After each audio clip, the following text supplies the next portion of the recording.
Now that you know how to sell on eBay, it's time to learn about the different methods of obtaining products to sell on eBay. There are three primary methods of sourcing products to sell online: bulk wholesale, dropshipping, and reselling. Wholesale is the tax-free selling of goods or services to someone other than a consumer, typically in large quantities at a discounted price. When purchasing wholesale products in bulk, the product costs significantly less than they would if you purchased them individually, which allows you to resell the products at a profit. The biggest advantage of bulk wholesale is that it typically results in the highest profit margins possible when selling online. Another advantage of bulk wholesale is that you can often purchase wholesale lots of brand name items that you wouldn't have available to you via dropshipping or reselling. When you purchase a wholesale lot, another advantage of bulk wholesale is that items usually come pre-packaged, ready to ship to your customers. Now, while bulk wholesale does offer the highest potential profit margins, it also carries the highest risk associated with it. Once you have purchased a wholesale lot, it is your responsibility to get the products sold necessary to make a profit. This is probably the biggest con related to bulk wholesale. Also, bulk wholesale will always require an initial investment. Bulk wholesale requires the seller to arrange delivery of their products to their customers. And the last con about bulk wholesale is that it usually requires you to have an established business entity. Dropshipping is a method of selling whereby a retailer sells and collects money for an item, then contacts a larger merchant or dropshipper who is storing the item and has them ship the item to their customer.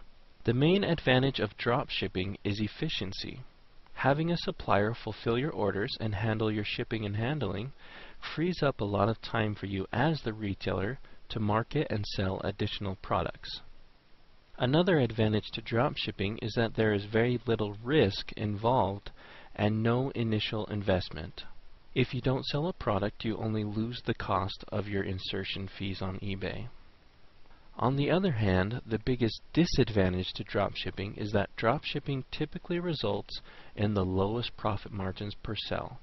Another disadvantage to dropshipping is that finding profitable products through a dropshipping venue can be a challenge. This is why when you are dropshipping products, the majority of your time spent on your business goes towards researching and marketing your products. Another disadvantage is that not all suppliers will actually have dropshipping available for you as a reseller. And the last disadvantage is that just like bulk wholesale, you will be required to establish a business entity.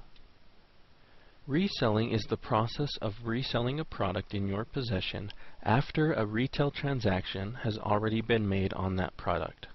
There are dozens of ways to obtain resellable products and start making money right away.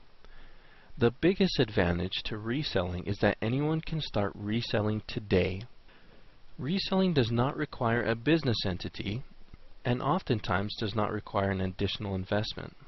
Reselling involves little risk and it can result in extremely large profit margins, sometimes greater than both wholesale and dropshipping combined. For example, a couple of summers ago I went to a company fundraiser sale with a fellow eBay guru, and we purchased 4 bathroom sink faucets for $10 a piece. We later went on to sell each one of those faucets for over $100 a piece, over a 1,000% increase on the final sell price. The biggest disadvantage of reselling is that the product sources are not renewable. Once you resell a product, it is gone, and you need to continue on to find something else to sell. Reselling also requires a larger time investment than any other product sourcing methods because you have to find the item, take pictures of it, and write a description for it, and then once it sells, you'll have to package and ship the item to its buyer. Now, none of these product sourcing methods can be considered the best out of the three.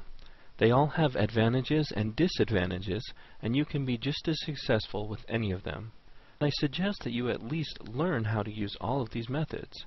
Then later on, if you find yourself doing well with one sourcing method in particular, expand your business in that direction.